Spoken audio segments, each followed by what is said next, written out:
Hello, my name is Tom Pagacz, and in this video I'll try to explain you how to create event in SharePoint calendar from Teams workflow. So let's start from SharePoint side. So we need to create a communication site for this if you don't have one. I already created one in here, test communication site. We will be talking about events from triggered from Microsoft Teams. So let's see if there is any limitation related to our trigger. We will be using from the compose box trigger, and this one works only in default environment. This one is also not working from solution. Previously, I told you that we should create everything inside solution, but sometimes it's not working from the solution.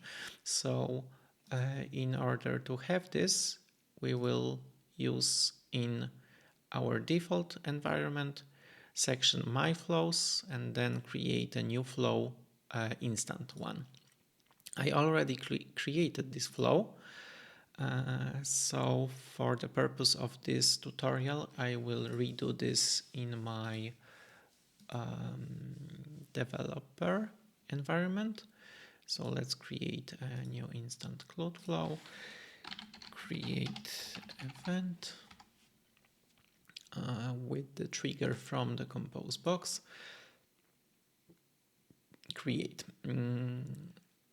We need to create adaptive card in here. So what it is adaptive card? Adaptive cards is a tool that allow you to interact with the user. So in both directions, you can provide the user with information and collect information from the user. There is a lot of information in this page. I will go to designer and I will get back to our designer, which is embedded to Maker portal for Power Automate. We can simply reuse what's here, so it will be create event. We just need few more details to create one for you. We need to provide event name,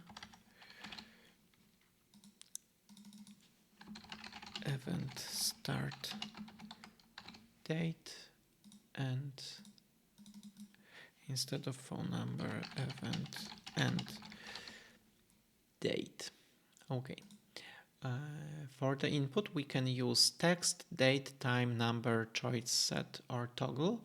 For this one, we will use as event name is string, we can use text, and for date it would be better to have a date picker. So let's grab date picker and place it in here.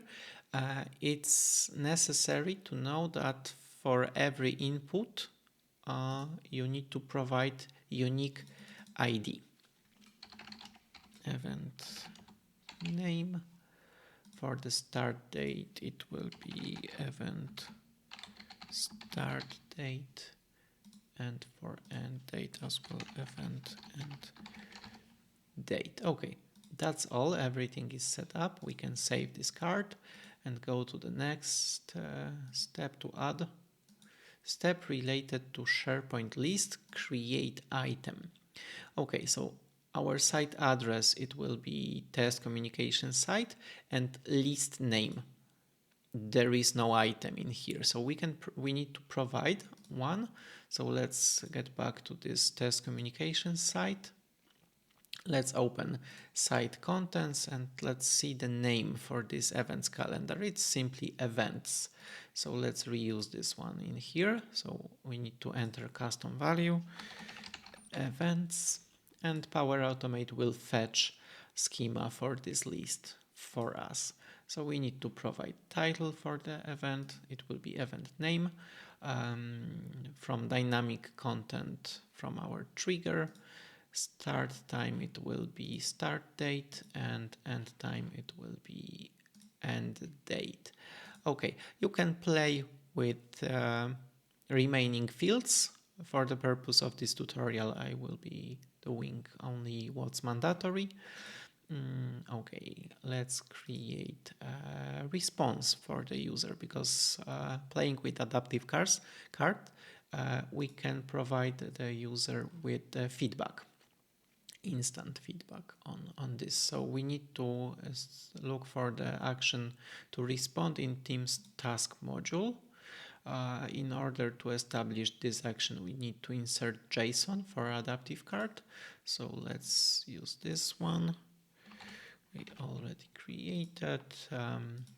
We can use card payload editor to see how it will behave. We need to change host app to Microsoft Teams and target version to 1.2.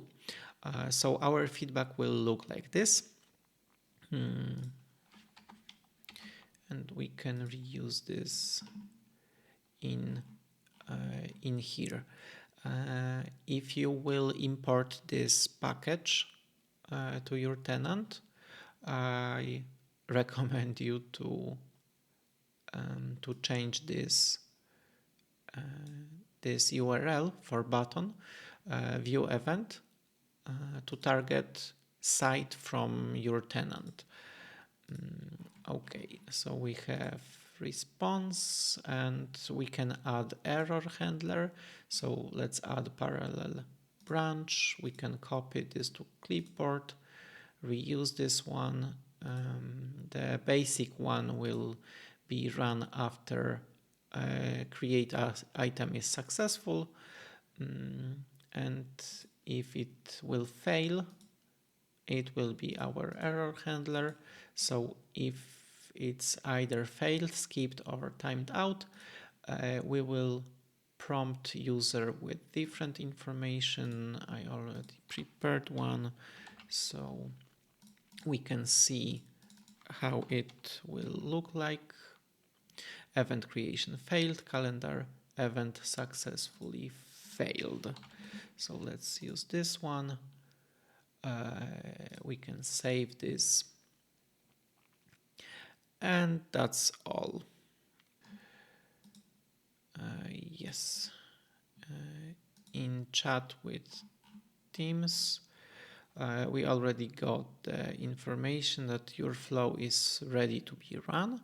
So let's try to run it. In order to do so, we need to click in ellipses and install these workflows, because it is present in my Teams, but if you didn't use it previously, it will be not. So let's search for these workflows. Okay, you need to add this. Then if you will add this, it will prompt us open. So let's open this, and you will be able to see this create event in test calendar, the one which is present in a default environment. So the name of the event, it's automatically created event with start date of today and date of tomorrow. So we can submit this, and we already received information, and we can see this particular event we just created. But as the SharePoint site is in Pacific time zone, the dates are not correct. So we can adjust the site by clicking on settings, site contents, then site settings. Then in site administration, we have regional settings. And in here we can adjust time zone to our specific needs. So that's all. Everything what was covered in this tutorial, it's present in my GitHub. In repositories, create event from Teams workflow. you will be able to download either solution or package. If you will use this feature of importing package to my flows, import package legacy, you will be prompted with failure information because this flow is referring to SharePoint site in my tenant.